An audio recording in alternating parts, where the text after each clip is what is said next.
The Washington Post has suspended one of its reporters after tweeting an article link including rape accusations from the early 2000s about NBA legend Kobe Bryant.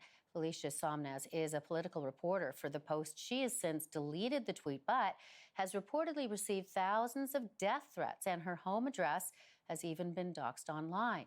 For reaction, let's bring in Bill Goodykoontz. He's a media critic for the Arizona Republic, joining us from Phoenix. So, Bill, has the Washington Post mishandled this situation? How did this all happen, and then what was the reaction?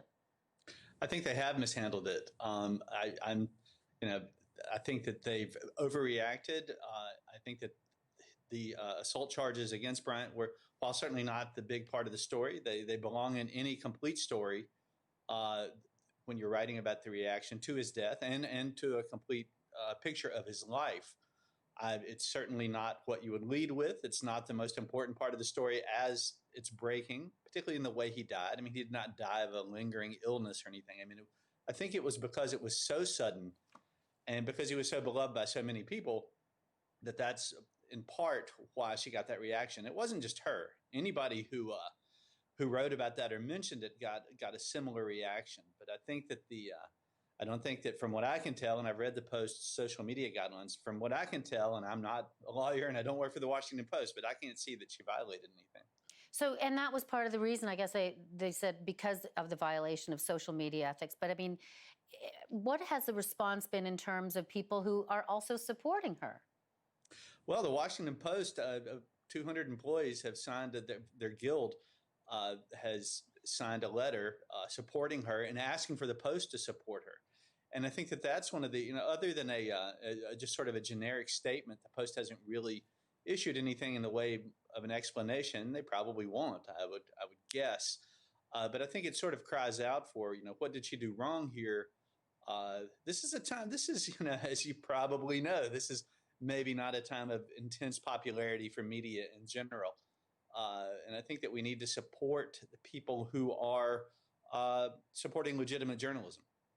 And in terms of the support that's being asked for in this case, she's being, in a sense, vilified. And I was just mentioning, I mean, she's being targeted because of this.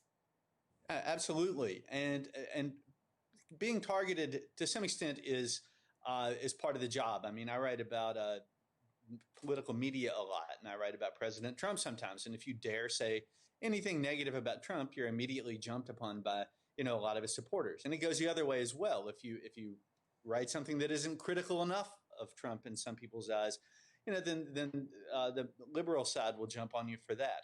But this is a little bit different. I mean, this was an outpouring of just vile hatred. If you've seen some of the response that she got, this was death threats, and as you say, the release of her home address, and this is beyond that. And I think this is more than ever, it cries out for the support of her employer. And so she's been suspended, but if your son has, I mean, do you want to go back to the Post? Well, it's still the Post, and that's certainly something she'll have to decide. But I think it depends on how it's handled and how things go. I'm not privy to the terms of the suspension, other than I think it's being termed administrative leave. I don't even know what that means exactly, but I don't know. That'll be interesting to see whether she indeed does decide that it's a place she wants to come back to.